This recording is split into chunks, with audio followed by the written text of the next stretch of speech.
So the first 5 chapters were part 1. So now we're going into part 2. So now it's chapter 6. Know the fear of the Lord.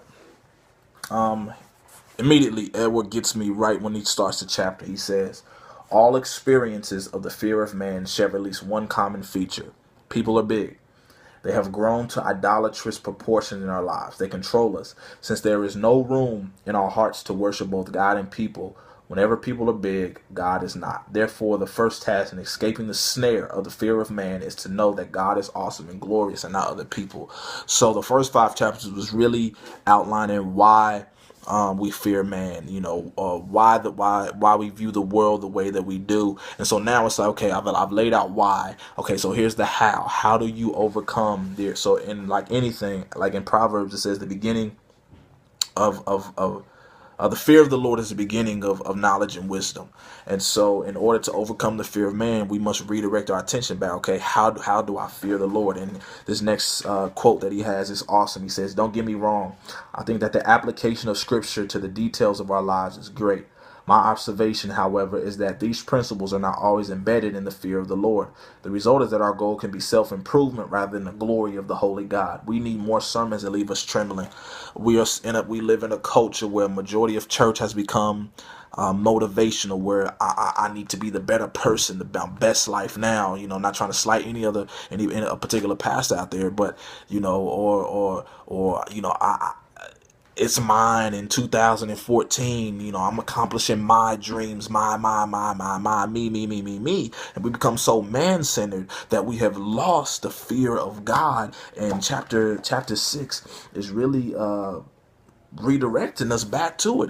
Here it is exactly said. This fear of the Lord means reverent submission that leads to obedience, and it is interchangeable with worship, to rely on, to trust and hope in. Like terror, it includes a knowledge of our sinfulness and God's moral purity, and it includes a clear-eyed knowledge of God's justice and his anger against sin. But this worship fear also knows God's great forgiveness, mercy, and love. It knows that because of God's eternal plan, Jesus humbled himself by dying on the cross to redeem his enemies from slavery and death. It knows that in our relationship with God, he always says, I love you first. This knowledge draws us closer to God rather than causing us to flee. It causes us to submit gladly to his lordship and delight in obedience. This kind of robust fear is the pinnacle of our response to God. And so, fearing God, there is a healthy fear of knowing. There's a healthy knowledge of my sin. That, man, I am a sinful dude. I am a sinful dude. That two, God hates my sin because God hates sin. Whenever I sin, he gets angry. He gets upset. It displeases him. 3, he stands ready to forgive me, and he lovingly has forgiven me. And those things, as they coincide, it should cause us to fear. Kind of like my mother. When I was growing up, I feared my mother because I knew that I had the tendency to let her down.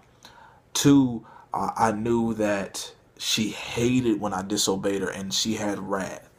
But 3, she always stood ready to forgive me. So, really redirecting ourselves back to knowing the fear of the Lord. I love this quote: to make the holiness of God even more awesome, the transcendent God has come close to us. So, this is my take on chapter 6. Know the fear of the Lord when people are big and God is small.